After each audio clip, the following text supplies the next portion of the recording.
Один эксперт, ишенимдүү букмекер, ссылка аркылуу кирип өз ишка ээ болуңуз. Сизди 100% бонус күтүүдө. Эсепти кантип толтуруу ошол жакта бар.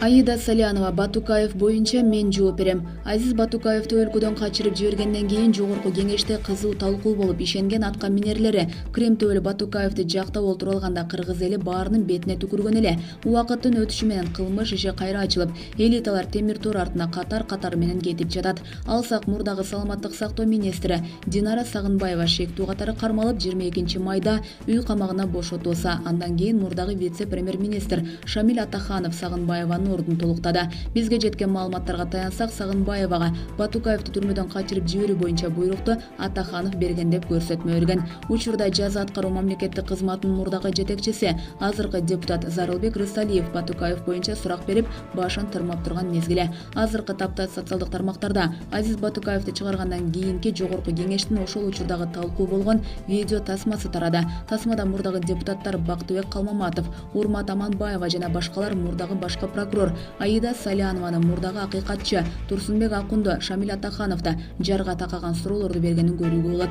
Жогорку кеңештин мурдагы депутаты Урмат Аманбаева менин суроом Атахановго Батукаевдин чыгарылышы боюнча кийин сиз күнөөлүү болуп калбайсызбы? Ким жооп берет буга деген. Аида Салянова мен жооп берем деген. Демек кезекте камала тургандардын тизмесин Аида Салянова толугу менен камтыйт. Булак Назар Ньюс KG. При решении вопроса об освобождении от дальнейшего отбывания наказания лиц, заболевших тяжелой болезнью, препятствующей отбыванию наказания, кроме лиц, заболевших психическими расстройствами, судья, учитывая тяжесть совершенного преступления, личность осужденного и другие обстоятельства деп жазылган. Мен тура түшүнүп атам сиздин сурооңузду. Бирок мен другие обстоятельства деп турсам эмне деп айтышым керек? Сот туура эмес кылды деппи? Другие обстоятельства деп турса. А другие обстоятельства деген атайын өкмөттүн биринчиден мыйзамдары бар, экинчиден өкмөттүн токтому бар. Ушундай оорулар болсо, анда бул адамдар бошотулат деген деп турса, менден эмнени күтүп атасыз? Мен эмне деп айтышым керек азыр? Эми ушуга эле окшош мисалды алайлы да. Нариман Тулеевде соттун чечими бар да, оорусу бар, справкасы бар, чыксын деген бар. Бирок баш прокуратура заматта реакция жасап туруп, түрмөдөн чыгарбай кайра алып калды да. Баш прокуратура Батукаевди ушинтип алып кала алган жокпу? Мен Тулеев жөнүндө жооп берейин сизге. Тулеев действительно баягы жоопко тарта баштаганда ушундай айтылган. Аны баарыбыз эле көргөнбүз, пресс-конференцияда ушундай рак оорусу бар экен деп. Биринчиден, мен билишиме жараша, ал рак менен ооруйт экен деген врач, ал областта специалист эмес. Биз дароо текшерүү жүргүзгүбүз келди. Эми ошентип айтылып аткандан кийин, тем более рак деп айтылып аткандан кийин сөзсүз түрдө текшерүү болуш керек, экспертиза болуш керек. Анализдер алынып баштаганда Тулеев өзү баш тарткан. А бул ситуацияда тескерисинче туугандары кайрылып атат, өзү кайрылып атат, омбудсмен кайрылып атат. Аягында анан ошолордун кайрылууларынын негизинде анан кисин кайрылып атат. Эки башка ситуация. А бүгүн мен болгон мыйзамдар менен иштеп атам. Болгон мыйзамдар менен иштеп атканыңарды көрүп атпайлы кантип иштеп атасыңар? Эгерде Азиз Батукаев качып кетсе, бүгүнкү окшоп чийип кеткенден бийликтин абийири бийигирээк болмок да.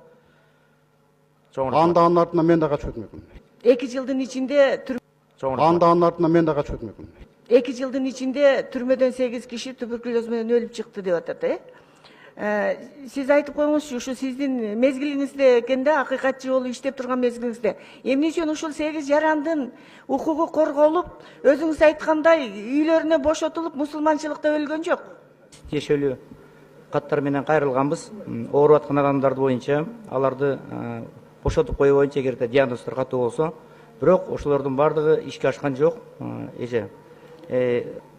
Бул жерде азыр угулуп аткан суроо жоопко таянсак, эң биринчи себепкер саламаттык сактоо тармагында иштеген врачтын берген кортундусу экен, чынбы?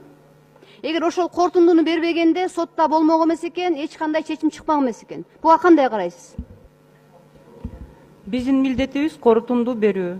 Анан сиз айтып атасыз, биздин врач ошондой, биздин врач, профессор ошондой кортундуну берди. Абдан туура жооп бердиңиз. Эгер сиздердин милдетиңиздер кортунду болсо, Адина айымга эмне себептен кортунду бербедиңиздер?